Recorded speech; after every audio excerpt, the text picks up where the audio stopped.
Good afternoon, ladies and gentlemen. Welcome to the White House. Thanks for coming. I have no announcements, so I will go straight to questions. Mr. Bannon. Thank you, Jay. Mitt Romney at the NAACP meeting today in Houston said that his policies and leadership would help the families of color more so than policies and leadership of President Obama. What's your reaction to that?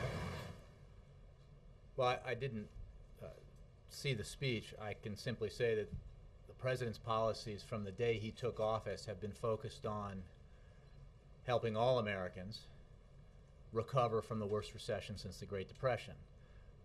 His policies have focused in particular on middle-class families. And one thing we know is that African Americans, as well as other minority communities, were particularly hard hit by the recession. Therefore, some of the policies the president put in place, including the Recovery Act, and including his call this week for Congress to extend middle-class tax cuts, will benefit all Americans, all middle-class Americans, including African Americans as well as other communities. So, yeah, I think this is a broader debate about what the right economic policies are for this country moving forward. The president's committed to policies that help expand the middle class, that his vision is founded in the idea that our country grows best when it grows from the middle class out rather than the top down. And that's a vision and a theory that has been tested in practice within the last 15 years or so, and the top-down approach in the previous administration, the middle-out approach in the administration before that, and I know you've seen the comparative statistics on how those policies worked out for the American economy and the middle class in particular. Did the president's decision not to go to the NAACP meeting suggest that he takes the black vote for granted? Well, for campaign-specific questions about voting blocks and things like that, I'd refer you to the campaign. I can tell you that the president enjoyed addressing the NAACP in 2009 for their centennial celebration, where he thanked the organization for being pioneers of social change and continuing a legacy of civil rights in our country. Last year, rather in 2010, the First Lady addressed the convention, and last year the president met with Ben Jealous in the Oval Office to discuss many of the concerns in the African American community. The Vice President of the United States will be speaking at the convention this year.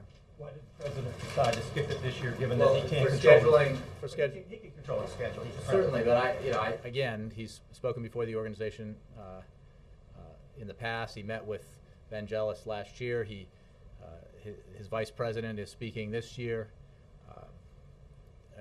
He is. For campaign scheduling, I would refer you to the campaign, but I think that his commitment to the organization and the broader community is easy to see. Yes? A couple of questions on Syria. Kofi Annan has proposed, and the idea is backed by both Russia and China, that Iran be given a role in the diplomatic efforts to resolve the Syria crisis. Would the U.S., would the administration rule out an Iranian role in such efforts? Well, I would simply point to what the Iranian role has been thus far, and I think one would be hard-pressed to plausibly suggest that it's been a constructive role. We're focused on working with the international community and international partners who want to play a constructive role in resolving the situation in Syria. We are working very closely, obviously, with Kofi Annan. We're in regular consultations with the Russians and others about the steps we need to take to build a consensus around the idea of a transition for which time is running short. Our interest is in an outcome that gives the Syrian people the best chance for a brighter future. We believe very strongly that President Assad has no place in that transition, because he long ago lost all credibility he might have had, and any claim to be a participant in a transition to a democratic future for Syria. I think that we have seen increasingly evidence that Assad is being isolated, both his regime internationally, but internally we've seen defections at a very high level, including from his inner circle. We have seen progress on the international front in terms of building a consensus, including announcements out of Moscow.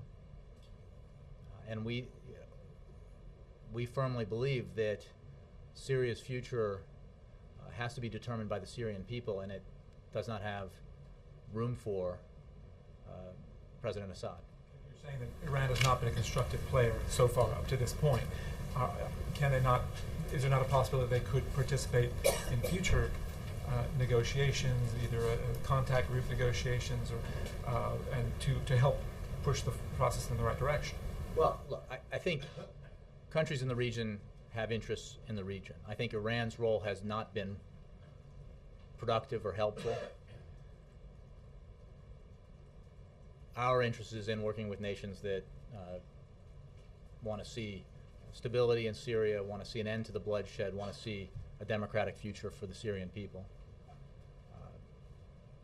I'm not excluding anything. I'm simply saying that we are very clear-eyed about what and who are most likely to be helpful participants in that, in constructing that future, and who is not. Again, without ruling anything out, I'm simply focusing on where we think progress can be made. Does the U.S. reject the idea of Iran playing a role? We reject the idea that it's likely that Iran could play a constructive role, but our interest is in moving forward towards a consensus that allows for a transition that gives the Syrian people the best chance for a brighter future. Last thing, the Syrian opposition officials are saying that Syria's ambassador to Iraq has defected.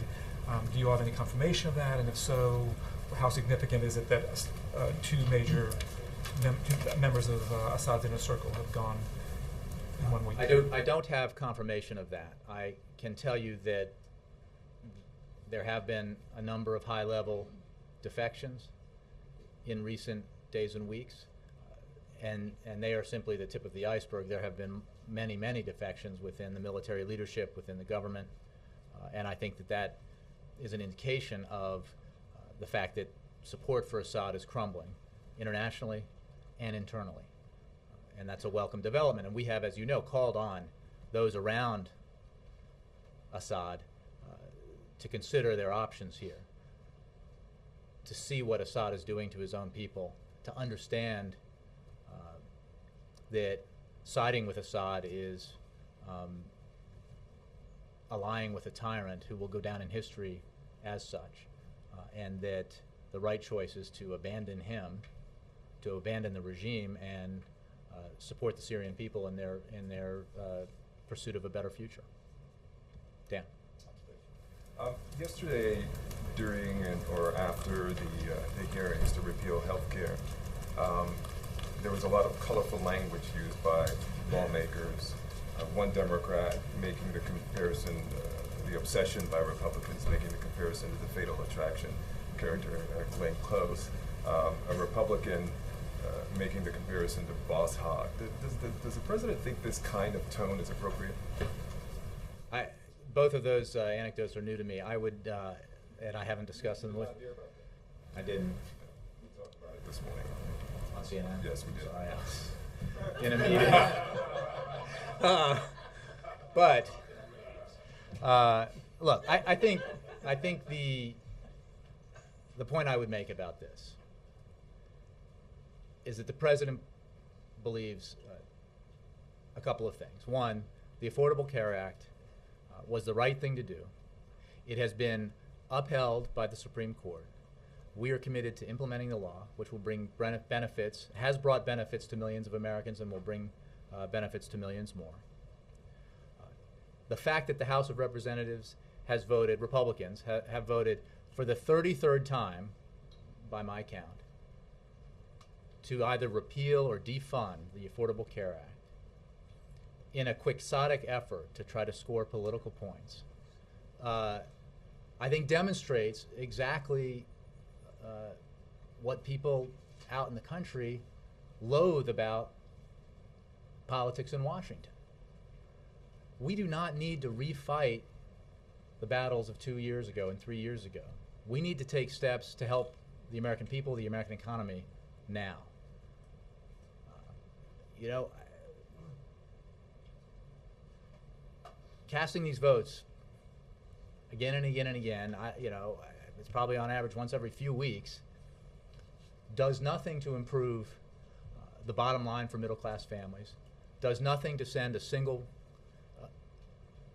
18-year-old American to college, does nothing to help build new industries in this country. And it certainly does nothing to help provide health care for the American people. So we're focused on implementing a law that's been passed, that has been upheld by the Supreme Court, and in calling on Congress, as the President is this week, to take actions that will provide concrete results for the American people, for the middle class, and for the economy. They could do that by passing an extension of the middle class tax cuts that would go to 98% of the American people. They could do that this week, and the President would sign it into law right away.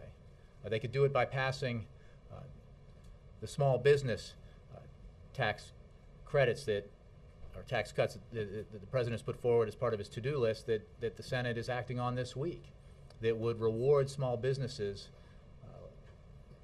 that hire new employees or increase the wages of their existing employees.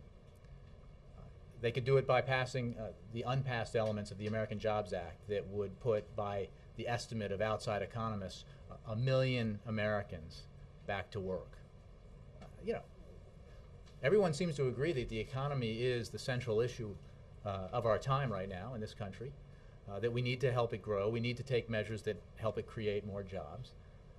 Congress should be focusing on that. That's our opinion. The whole outsourcing debate, you folks, the Obama campaign has been for some time now accusing Romney of being part of a company that outsourced jobs, and now Romney making the sort of counterclaim that stimulus dollars led to U.S. jobs going overseas. Was stimulus money sent to foreign companies?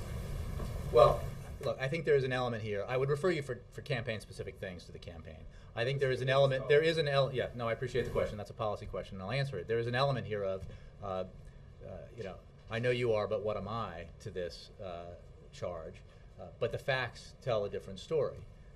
The Recovery Act, by, again, independent economists' estimation, saved or created over 3 million jobs. The Recovery Act helped create new industries in this country, or build new industries in this country, including the advanced battery industry, that barely existed here in the past. And the investments in those industries helped fund thousands and thousands of jobs.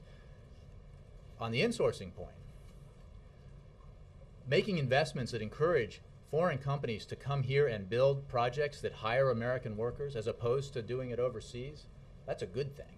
That's a good thing for the American economy, and it's a good thing for American workers. The charge, it doesn't pass the laugh test. And I would point you to what the President supports now versus what Republicans oppose. The President has been pushing for Congress to take action to reward companies that bring jobs back home to the United States, and to cease incentivizing companies for moving jobs overseas.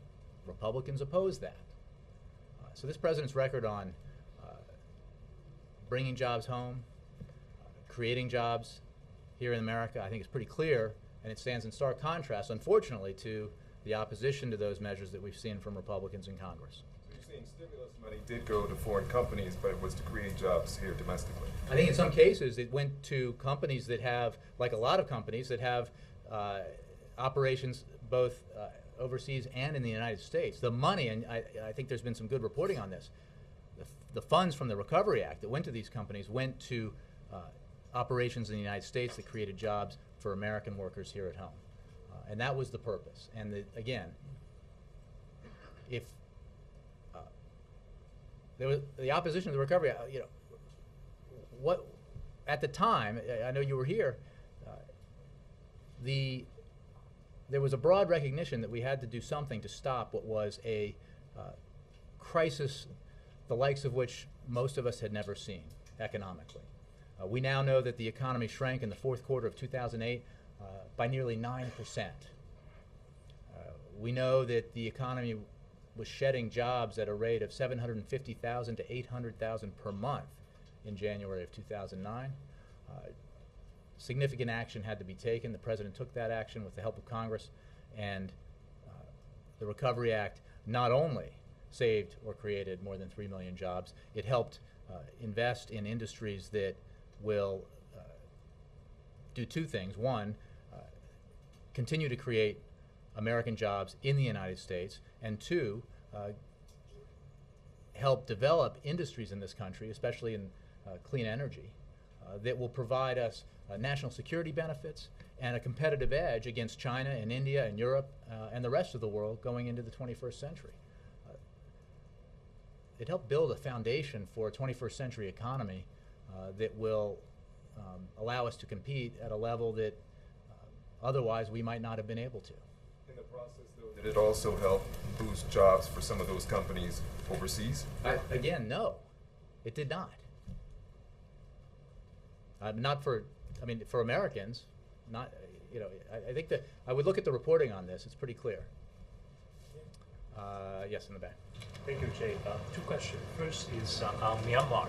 What's the President's expectation to a new ambassador to Myanmar, Derek Mitchell? What's the, sorry?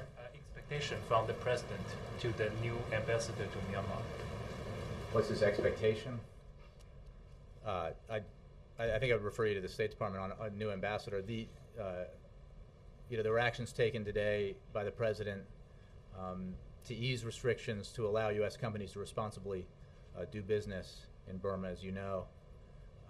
And easing sanctions is a strong signal of our support for reform and will provide immediate incentives for reformers and significant benefits to the people of Burma. I can provide more information for you on that. I don't have anything for you on the ambassador. And also the second question. Mr. Romney called China as cheater. I believe that hurts 4 million Chinese Americans' feelings. So does the President support his idea on clamping on China?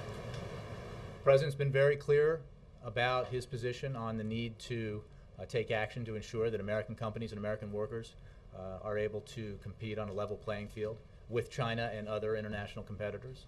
And where this administration, this President, have seen unfair trade practices, we have taken action at twice the rate of the previous administration at the WTO. As you know, there was another action taken just last week at the WTO against China over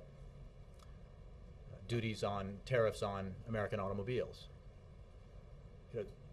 We have a very important relationship with China that encompasses a lot of different areas. Where we have disagreements, we're very clear about those disagreements, and we work through them in a methodical way, and we take action where we believe it's necessary. So does the President believe this kind of Beijing China strategy might hurt future U.S.-China relations? Well, I'm not aware of the remarks that you cited. I think the President's committed to a relationship with China that is in the best interests of the American people. And he believes that achieving that relationship is also in the best interest of the Chinese people. But he is very focused on ensuring that American companies and American workers are able to compete on a level playing field. And that's why he has taken the kinds of aggressive actions he has, his administration has, in a very methodical, non-inflammatory way, but a very direct way through the WTO. The 7th case was brought forward last week. The 6 previous cases under this administration were all successful. And those successes benefit American workers and American economy, American companies. Laura, then Wendell. First, I want to follow up on the Myanmar announcement. Are you concerned, or how would you respond, I guess, to the criticism from some activists who say that this opens the door to doing business with state oil firms that have not been part of the reforms, and in fact, that could be counterproductive? Well, I think that the actions announced today are fairly complex, and I think it's important to understand what's at work here. We retain all the authorities to impose sanctions that we had previously. We have used some sanctions, but as we indicated in May, the Armed Forces and Ministry of Defense-owned entities will not be covered by these general licenses that are covered by this. In addition, U.S. companies will be asked to report on their activities in line with international corporate governance standards. The President, as you know, also signed a new executive order that expands the Secretary of Treasury's existing sanctions authorities to those who undermine the reform process, engage in human rights abuses, contribute to ethnic conflict, or participate in military trade with North Korea. In sum, this order is a clear message to Burmese government and military officials, those individuals who continue to engage in abusive, corrupt, or destabilizing behavior going forward will not reap the rewards of reform. So the measures announced today are designed to recognize the progress that has been made on reform, but retain all the authorities to ensure that those individuals who continue, or companies that continue to engage in abusive, corrupt, or destabilizing behavior do not benefit. But do you anticipate that this will open the door for U.S. energy firms to do business with state-owned oil companies? I don't have like specific industry-based analysis for you. I can take the question. What I can tell you is that it will. The actions taken today are designed to ensure that our ability to enforce sanctions that against entities that are not engaged in positive steps towards reform remain, while allowing U.S. companies to do business in Burma in ways that help acknowledge and reward the progress that has been made. And another topic there's a vote expected in the Senate in a couple weeks on the the president's tax proposal. Are you at all concerned that some Democrats, perhaps who are in difficult races from more conservative states, are going to have trouble supporting the president's plan, and that the party may not hold together on this issue? I'd say two things. One, you will hear from the president in coming days what you heard yesterday, and that is his argument for why this is an area where there is absolute consensus in Washington, and that is the need to extend middle-class tax cuts. Tax cuts that benefit 98% of the tax-paying public. Since we agree on this, we should act on it. And I think every Democrat in the House and the Senate, and every Republican in the House and the Senate agrees, at least in principle, on the idea that we ought to extend those tax cuts. That's good for the American people, it's good for the middle class, it's good for the American economy. And you will continue to hear from him in coming days as he makes that case. I made the point yesterday on the plane on Air Force One that one lesson that I think we have all learned in the last several months, maybe a year, is that one way to produce movement in Congress on issues that have broad support from the American people but face intransigence on Capitol Hill is to take the case to the American people. And that's what the president did with the payroll tax cut extension and unemployment insurance extension. That's what he did with other measures like this need to take action to ensure that student loan rates didn't double. And what we have seen is that Republican opposition to the president's position has, at least in some cases, waned as the president made that public case, because there is great public support for the president's positions. I can't predict to you how individuals will vote, but I know that Democrats, to a person, support extending middle-class tax cuts. So you're not concerned, though, that there might be fissures? No, I think that what you'll see is overwhelming Democratic support. What we've seen to date is overwhelming Republican opposition.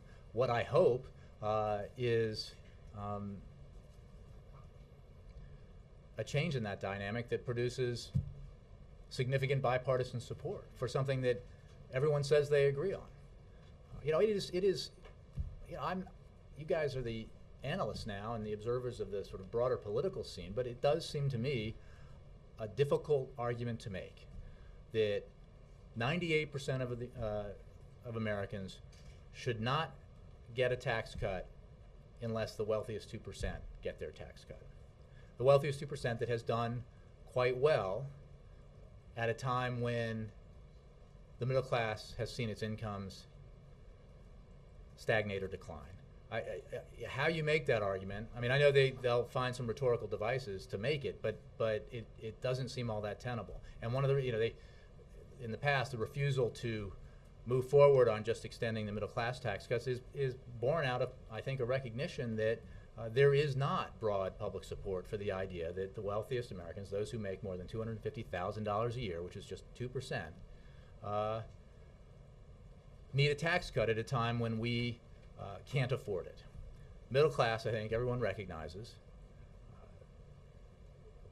suffered significantly during the recession, and even prior to the recession, was under a great deal of pressure. And we all agree that those tax cuts should be extended for middle class Americans. So let's get it done. Wendell. Jay, the Pentagon acknowledged yesterday that it had not made contingency plans for the $500 billion in spending cuts it would have to make if Congress and the White House don't come up with a deficit-cutting agreement by the end of the year. Your critics say that this is irresponsible on the part of the administration. What's your reaction to that? I can tell you that while OMB has not yet engaged agencies in planning, our staff is conducting the analysis that is necessary to move forward, should that be required. And as we have made clear in the past, should it get to the point where it appears that Congress will not do its job and the sequester may take effect, OMB, the Defense Department, and the entire administration will be prepared. That said, as I've said in the past, when bipartisan majorities voted for the Budget Control Act and the President signed it into law, everyone agreed that the sequester would be, by design, harmful both to defense and non-defense programs. That was the purpose. It was designed to be onerous and objectionable and something that nobody wanted. So it would force action by Congress to come up with and to make the hard choices to create a balanced approach to further deficit reduction. What's needed is action to avoid the sequester by Congress by passing balanced deficit reduction along the lines that the President has put forward, but not just the President.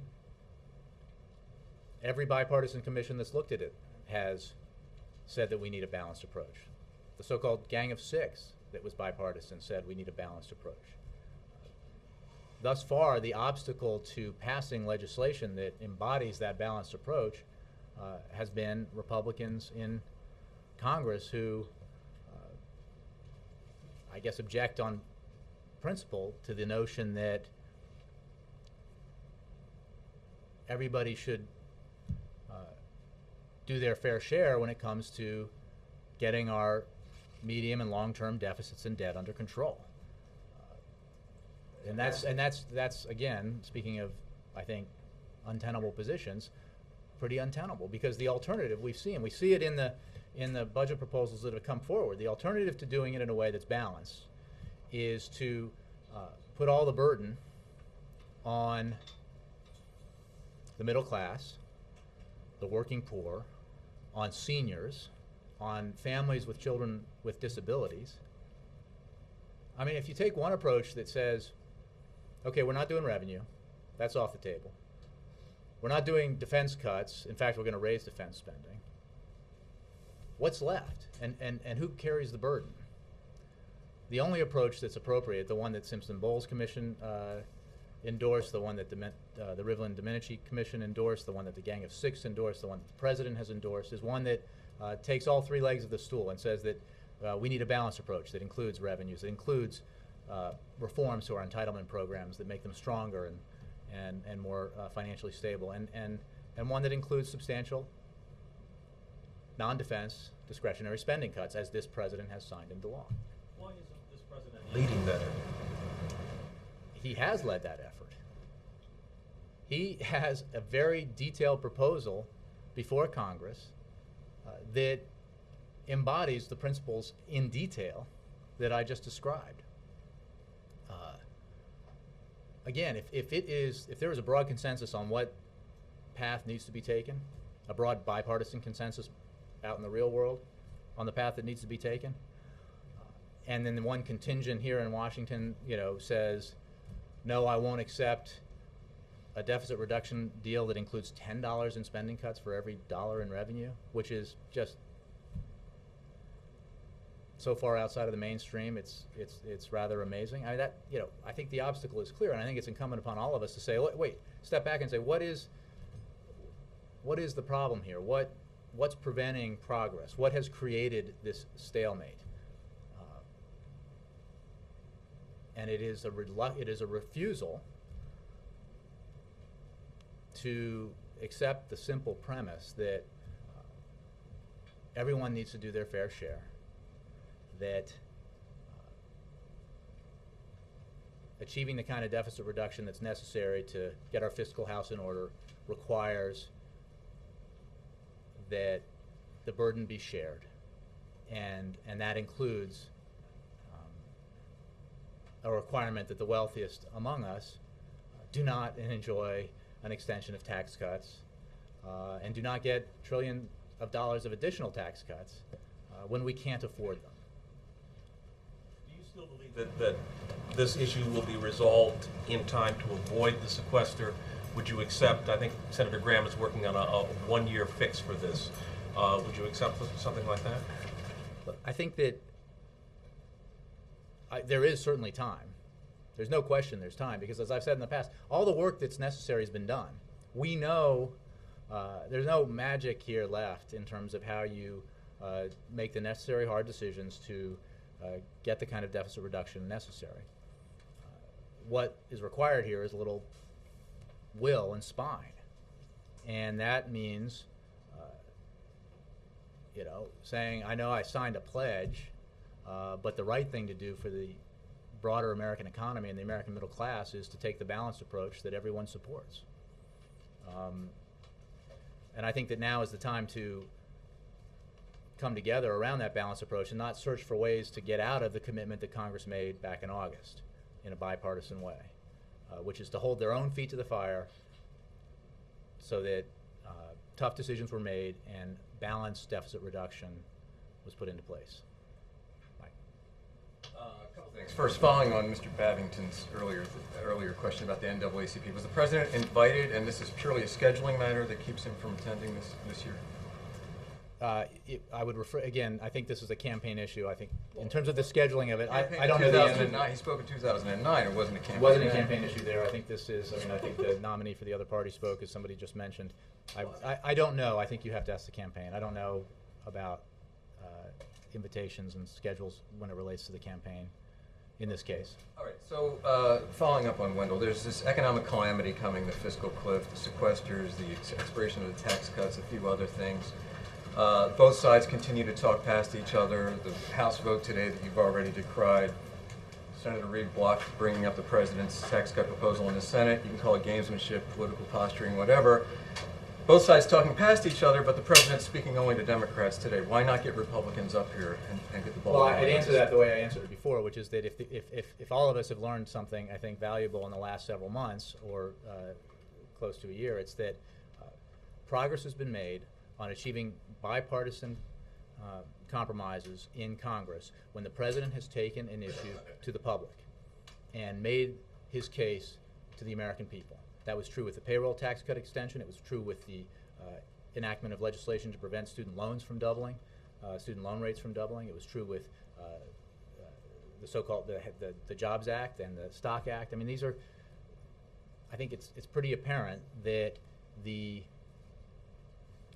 opposition to these mainstream, broadly supported proposals begins to dissipate when there is public consensus and a public awareness of what the right thing to do is. So that's the When the president extended all the tax cuts, including the ones for the most wealthy. So what's different?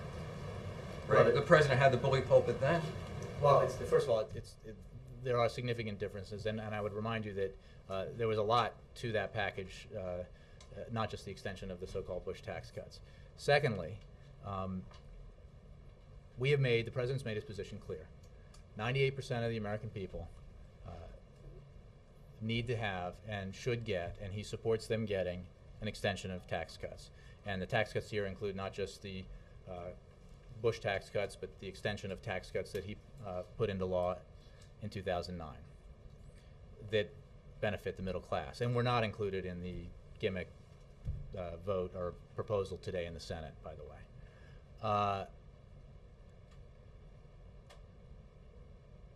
So the president believes that this is the way, and I think evidence suggests that this is the best way to try to get something done here that will help the American economy. And others have asked me, well, this is just politics, you're trying to create a contrast. And my answer to that, and I know the president's answer is, if that's what you believe, you think this is just politics that we want to take advantage of, deprive us of that opportunity by passing the legislation that we all support. Take it away. Take this away from the president and give it to the American people. Give them a tax cut. I just have one more question. It's a completely unrelated topic. Some noted public officials from Illinois, Dick Durbin, Luis Gutierrez, the minority whip in the House today, all say that Congressman Jackson needs to divulge more information about what's keeping him from attending to his duties in Congress. What does the president think? I have no idea. I haven't spoken to him about it and have not myself given a thought to it, so I don't know. Yes. And then, Kevin. Will the president and congressional Democrats leave this meeting today with a timeline for a vote on the middle class tax cut? Well, the president is meeting with congressional Democrats, and they will discuss a broad range of issues, including the need to extend middle class tax cuts, but the need to take action to help small businesses, the need to pass elements of the American Jobs Act that have not been passed that would put up to 1 million Americans back to work. So it will be a discussion of the broader agenda, not just this issue. I am confident, just citing what Senator Reid said the other day, that the Senate will have an opportunity to vote on the proposal that the president has made to extend middle class tax cuts to 98% of the American people. But I don't have any announcements to make from here in terms of Senate schedule. I leave that to the majority leader. Does the president agree with Senator Reid blocking the vote today? Well, I think I did it in sort of shorthand. The vote today, first of all, the Senate is considering a very important proposal that would give a tax break to small businesses that hire new workers and expand their payroll. If we care about small businesses, as this president does, the Senate should overwhelmingly pass that. It should gain Republican support. It would be, I think, the 19th small business tax cut that this president has signed into law if it were to pass the Congress. On the issue of the I think it was the Hatch proposal that was put forward, it was not the president's proposal. It did not include the other middle class tax cuts that were part of the president's proposal, and in fact would result in, if passed, raising taxes on 25 million American families. So the president doesn't support that. If it looks like a gimmick, it usually is, and that's a gimmick. And we know that broadly, the American people, Republicans and Democrats in Congress, most folks, even of no political persuasion at all, support the idea that we ought to extend these middle class tax cuts. And the only thing holding it up is the idea that 98% of us, 98% of the country, shouldn't have a tax cut unless the top 2% get a tax cut. And the president's position is we can't afford it for the top 2%. The middle class needs it. The economy needs it. But we cannot afford tax cuts, extending tax cuts that over a decade would cost close to $1 trillion. Tax cuts that contributed to the massive deficit the president inherited when he took office in January 2009. Compromise there between 250 and say 500,000 and 750. He would not sign everything. I think this is something of a Bloomberg specialty in terms of like the proposals that I'm aware of are 250, which is the president's position, and extending the high-end tax cuts. The president would not support, would not sign into law, would veto legislation that extended the high-end tax cuts. He will sign tomorrow an extension of the middle-class tax cuts. Yep. And then Kevin, sorry, you got to be more. Yeah. Jay, in what way is Hugo Chavez's government in Venezuela not a serious security threat to the U.S.? You know what? I'm going to have to refer you to the State Department on that. I saw that story before I came out, but I didn't read it, so I don't know the underlying aspect of it. Jay? Kevin. Thanks, Jay. On outsourcing, in 2008, candidate Obama promised to end tax breaks to companies that ship jobs overseas. We heard it yesterday in Cedar Rapids. You just touched on it again. Mm-hmm. Why hasn't that happened in 3.5 years? Because unfortunately, there's a constituency in Congress that supports tax breaks for companies that ship jobs overseas. The president believes, again, that we need to have a tax code that creates incentives for companies to do the opposite, that bring jobs home, that create jobs home. And we certainly shouldn't have a tax code that provides incentives to companies to move jobs overseas, and that's very much an initiative that he supports. The fact that it's not easily achieved, I will acknowledge. But it is the right thing to do, and it is broadly supported by the American people. It is opposed, unfortunately, by the Republicans in Congress. Although I think that, I'm a firm believer in the possibility of compromise in the future, and I think that, one of the things that's unique about our economic situation now is, as you know, we've seen a recovery in manufacturing jobs in this country. I just looked at some data recently that showed that in the recovery from the recession in 2001, 2002, manufacturing continued to lose jobs, but we have a situation where we have had a return of manufacturing jobs in this country, and we need to do everything we can to keep that going. One of the reasons why we have that happening is because the actions the president took to save the automobile industry in the United States, but there are numerous other things that the president and Congress have done to help encourage investments in manufacturing that go back to the question that I think Dan asked about the Recovery Act. We need to do everything we can to encourage job creation here in the United States.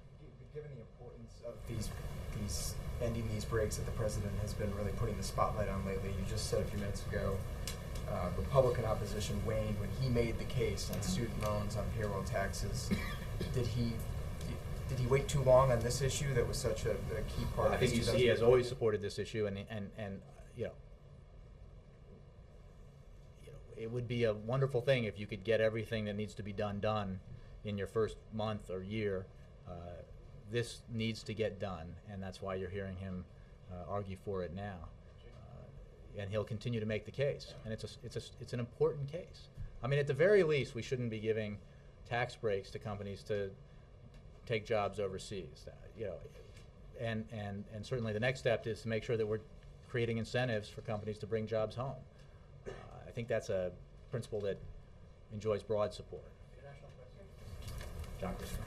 Sky News is reporting Syrian opposition sources say the country's ambassador to Iraq has defected, becoming the latest Assad defector. Any comment? Yeah, I got that question earlier. I can't confirm it. What I can say is that we have seen an increasing number of defections, including a recent defection from President Assad's inner circle, and I think that just indicates,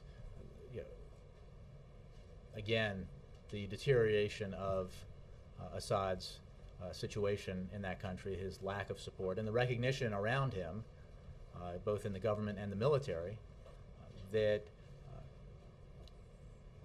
he is not going to be part of Syria's future. And if they love Syria and they care about the Syrian people, the right choice, the right decision is to abandon the regime. But on that specific report, I have not received confirmation. Yep. My McClatchy colleague Marissa Taylor yesterday published several articles that revealed startlingly aggressive use of polygraph tests by the National Reconnaissance Office of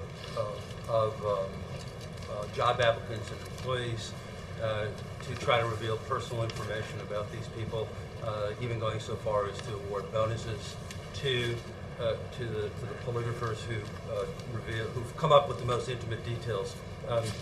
Is there any concern by you or the President or other administration about this? I confess that although I have heard that those stories were published, I have not read them, so I don't have a detailed response. I do believe that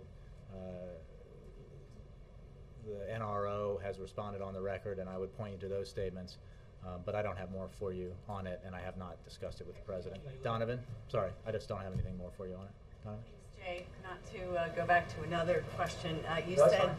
the outsourcer-in-chief claims by the RNC are part of a game of I know you are, but what am I? Mhm. But can you say that yes, stimulus dollars did go overseas, or they did not? Look, I think I'm happy to provide you all the background on this. I think that there's been some very good reporting by your colleagues that demonstrate that, and from the companies themselves that have been cited here, that demonstrate that Recovery Act dollars helped create jobs for Americans here in the United States. And when you have foreign companies that are creating operations here in the United States, the fact that in one case some South Koreans were also part of that, the broader truth of it is that many jobs for Americans were created here, and facilities were built here that will continue to create jobs and give economic benefit here in the United States. That was the idea behind the Recovery Act. I mean, I think that the idea that investments that help bring jobs here to the United States took place is something that is a very positive thing. And again, broadly speaking, the Recovery Act is widely recognized, even by many of its detractors, to have saved or created over 3 million jobs. So these accusations that some of the money went to pay for foreign I think workers. they have been uncovered. I would simply, because some people, for reasons I don't understand, might discount what I say. I would point you to the reporting of your colleagues that uncover those charges and reveal them for what they are, which is specious. Yeah, Scott? Doesn't that sort of undermine the whole outsourcing argument, though, notion that if money invested overseas also creates jobs here? Isn't that also true for the kinds of investments that Well, yeah, if you want to get into campaign-specific questions, I can refer you to the campaign. I can tell you I can talk about the Recovery Act at length, having spent my first 2 years working for the Vice President as he oversaw the enactment of it. The point of distinction here is that those investments created jobs here. They didn't create jobs overseas. They created jobs here in the United States and for American workers. And that was the purpose of the Recovery Act, and it fulfilled that purpose. But for the campaign stuff, I'd refer you to the campaign. Thank you, Jim. All right. Thanks, guys. I appreciate it.